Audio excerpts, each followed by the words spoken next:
es un punto de partida. Patricio Adorno, muchas gracias por la visita al programa. Al contrario, muchas gracias por la invitación. ¿Qué pasó este miércoles en comparación el miércoles anterior, el 12?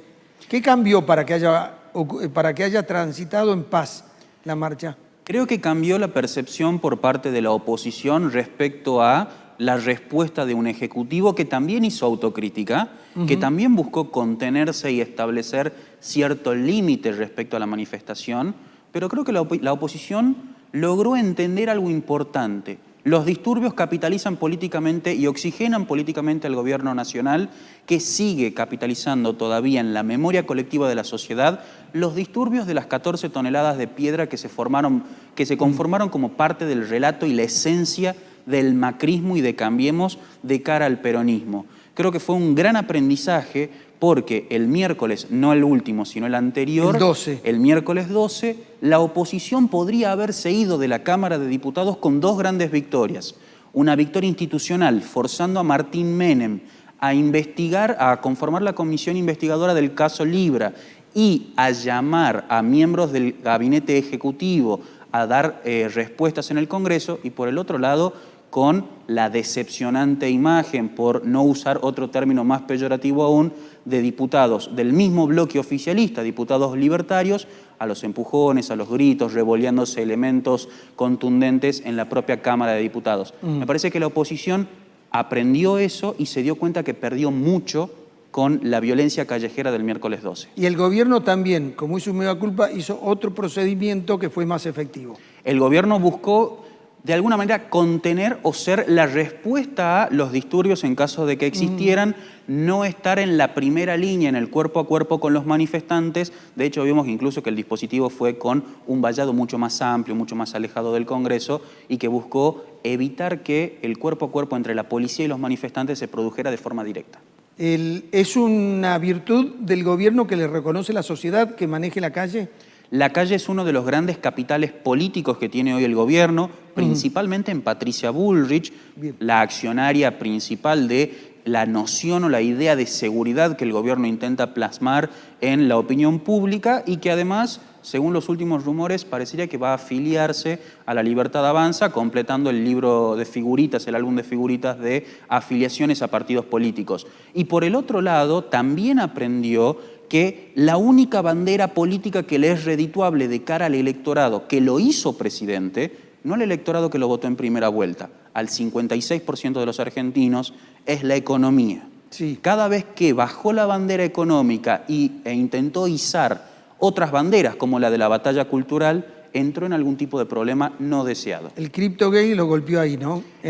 Sobre todo en aquel electorado que entró en la segunda vuelta. Yo lo escuchaba en tu editorial al inicio del programa. El CryptoGate fue la mancha de barro que desangeló al presidente. Bien. Fue la mancha de barro que terminó la luna de miel que la sociedad argentina tenía con el primer presidente outsider propiamente dicho de la política argentina, casualmente el 14 de febrero, el Día de los Enamorados, y mostró que la propia figura presidencial puede ser dañada y también, y creo que fue en realidad lo más importante que sucedió, el gobierno estuvo en un lugar incómodo y a la defensiva durante casi 45 días, sin encontrar cómo recuperar el control de la agenda política y sin encontrar cómo lograr volver a monopolizar la discusión pública y hacer que toda la oposición baile al son del Ejecutivo Nacional. Algo que logró durante todo el 2024 y creo yo fue característico de la dispersión y la atomización de la oposición nacional frente a Javier Milei. Bien, vos lo que decís entonces que Javier Milei entró en otra fase política. Del CryptoGate para acá no es el mismo, hay menos tolerancia con él, pero sigue siendo el político de mayor imagen con 30 puntos por encima de cualquier otro que le quiera seguir. Sigue siendo el político de mayor imagen. Es cierto que desde la estafa cripto sufrió una seria perjudicación, un serio perjuicio en su imagen, particularmente, y esto lo vimos en la encuesta que hicimos en la provincia de Tucumán, particularmente entre el sector más joven de la sociedad. El sector más joven es el más crítico respecto a la cantidad de injerencia que tuvo, la cantidad de responsabilidad que tuvo el presidente con la criptomoneda Libra. Mientras más grande se vuelve el electorado, menos responsabilidad le adjudican. Y otro dato interesante, afectó particularmente a su núcleo duro de votantes, a esos que lo votaron en la primera vuelta electoral y no tanto a los nuevos conversos. Los nuevos conversos, estos que aprendieron posteriormente la fe libertaria, hablo particularmente del sector bullrichista del PRO, que pasó a militar abiertamente por Javier Milei, son los únicos que no adjudican responsabilidad. Todo el resto del espectro político, en mayor o menor medida, están de acuerdo con la hipótesis de que el presidente tuvo algo o todo que ver con la criptomoneda Libra. Patricio, haces mención a los grupos etarios porque los jóvenes son los que se adhieren con más rapidez y se desilusionan también con más rapidez, y hay una gran dependencia de los políticos de este sector porque cada vez son más en el padrón electoral. Así es, de hecho, haciendo un ejercicio hipotético, si solamente hubieran votado jóvenes, varones, menores de 35 años en la República Argentina en diciembre de 2023, Milei hubiera sacado el 80% de los votos. Bien. Digo, es un segmento particularmente importante para La Libertad Avanza y no es la primera vez que La Libertad Avanza pone excesiva presión sobre este sector. La última vez fue con la movilización por la educación universitaria, que fue la primera vez que directamente entró en tensión una política gubernamental con el apoyo directo de su núcleo más duro de votantes.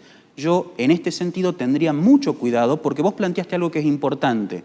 La expectativa, la esperanza, la idea de que no todo está perdido y que hay una posibilidad de que Argentina sea mejor, es fuertemente asociada al segmento más joven. Ojo con desilusionarlo, porque si adelante no hay otro proyecto político, nada va a canalizar esa decepción. Qué interesante la encuesta, la última encuesta de ustedes. Cuando le preguntan cuáles son el ranking de problemas, primero está la corrupción y segundo está el desempleo. Cuando ves la corrupción, están más preocupados de la corrupción los del 35 para arriba y están más preocupados por la desocupación de 35 para abajo, o sea, los que están buscando trabajo. Que de hecho también nos planteó a nosotros un cambio muy importante o la visibilización de un cambio muy importante en la agenda de preocupaciones de la ciudadanía. La corrupción no es un tema material que se resuelve con una política pública, es un tema de confianza. Sí. Cuando yo empiezo a desconfiar de mi gobierno, del gobierno que encabeza, por ejemplo, la Argentina o que encabeza la provincia, empiezo a sentir que hay algo que no me están diciendo, empiezo a poner algún reparo respecto de las declaraciones públicas. Y eso también nos marca que el gobierno de Javier Milei quizás se esté acercando al agotamiento de su principal bandera política, la lucha contra la inflación. ¿Por qué crees que se está agotando eso? Si la inflación ellos tienen la expectativa que baje a 0, a fin de año. La pregunta es, ¿qué hay después de la lucha contra la inflación? Después de la lucha contra la inflación, el gobierno de Javier Milei va a seguir levantando las banderas de nicho de la batalla cultural que responden, en el mejor de los casos, al 30% del electorado, porque hoy la bandera de la lucha contra la inflación es la que cruza transversalmente a la sociedad del 56% que lo votó. El gobierno de Javier Milei está listo para dar otras batallas y la otra pregunta importante es, ¿tiene los recursos humanos y técnicos para empezar a responder frente a otras necesidades que la sociedad le va a empezar a plantear cuando el aumento desmedido de los precios ya no sea una preocupación? Creo que son dos preguntas centrales para un gobierno que se acerca con muchas expectativas a un momento electoral que puede capitalizarlo enormemente, pero que tiene, creo yo, una piedra en el zapato que es el escándalo Libra y que oxigena a aquello que supo ser Juntos por el Cambio. Porque de repente, ante un gobierno que pierde credibilidad, ante un gobierno al que ya no le creo todo lo que dice, quizá prefiera volver a lo seguro y a lo que conozco, y creo que ese puede ser, en el fondo, el gran problema que empieza a plantear o que empieza a sufrir el gobierno del presidente. Yo tengo la sensación de que la centroizquierda, el peronismo debilitado, se debilita Milei. Entonces hay espacio para crear el centro en la Argentina, que es el que dice, miren, no voy a descuidar a los pobres, voy a respetar la libertad de mercado, pero además lo que busco es que la administración sea honesta. Y ese es el otro plano de conflictividad que tiene el gobierno nacional, porque el gobierno nacional se siente muy cómodo en la dicotomía Milei, no Milei, es decir, a favor o en contra del presidente de la nación, pero es también la dicotomía que más facilita al único sector que hoy tiene un eje ordenador claro, que es la oposición más contundente, más radicalizada al gobierno nacional, que uno rápidamente la asocia con el peronismo anclado bajo el liderazgo de Cristina Kirchner.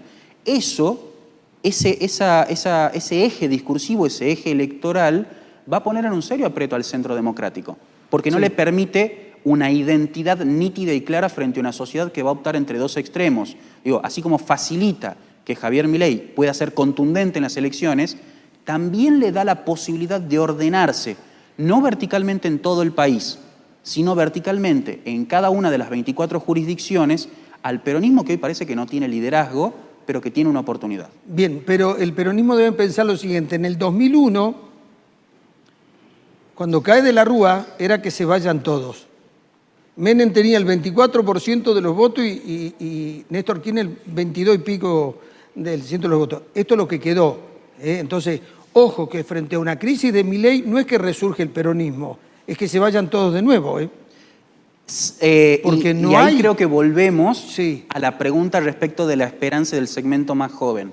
¿A dónde va a ir esa esperanza o ese caudal de personas que confiaron en Javier Milei y que se sintieron, en el hipotético caso defraudadas del presidente? Porque la pregunta es, ¿qué nuevos liderazgos van a surgir en una Argentina que cada día está más dividida y más fragmentada? Y yo sí creo en este sentido que el peronismo a nivel nacional, a nivel de pensándolo como una confederación heterogénea de pequeños partidos provinciales, que en algún momento buscarán un liderazgo nacional detrás del cual encolumnarse, puede lograr desnacionalizar la discusión y retener el poder, porque si algo que tiene el peronismo que otros partidos no tienen, es pregnancia territorial. Bien, ¿qué pasa con la encuesta a nivel provincial? ¿Cuál es la imagen sobre Jaldo y la gestión de Jaldo? Nosotros la imagen de Osvaldo Jaldo, la encuesta la hicimos a finales de febrero, por lo tanto no logramos medir el impacto de este informe filtrado de organismos nacionales respecto a fondos de municipios, por lo tanto eso lo vamos a ver recién con la encuesta que empezamos a hacer en estos días. Sí, pero además tenés otro hecho. Además tenemos el hecho de la inseguridad y de la amenaza. Y la amenaza concreta al gobernador. Ahí creo que hay una solidaridad unánime porque es pelearse contra la droga. Que déjame decirte, creo que a Osvaldo Jaldo, más allá de la solidaridad que uno puede expresar con su familia, con los funcionarios afectados y lo inaceptable de la amenaza a la institución pública democrática, creo que no le pudo haber venido el mejor momento este hecho concreto. Porque Osvaldo Jaldo, que eligió, vos lo dijiste muy bien, a la inseguridad y al narcotráfico como su principal adversario ante la ausencia de otros, esto capitaliza nuevamente su figura política de cara a la sociedad. La pregunta no es la imagen de Osvaldo Jaldo, que se mantiene en valores relativamente promedio respecto a la historia de este último año de gobierno de Osvaldo Jaldo, sino de otras figuras que puedan empezar a capitalizar algo que nosotros lo charlamos el año pasado en algunos programas, que es el descontento dentro del PJ. Osvaldo Jaldo tiene mucha pregnancia en los sectores medios de la sociedad, en aquellos que no lo votaron, pero cada vez hay un ruido más fuerte e incesante dentro de aquellos que lo votaron. Y me parece que para el gobernador no tener paso en la provincia puede ser un dolor de cabeza que se podría haber ahorrado en otras circunstancias. Bien, fíjate que algunos creían que en realidad lo beneficia el hecho de no tener paso porque la lista la hace él de candidatos.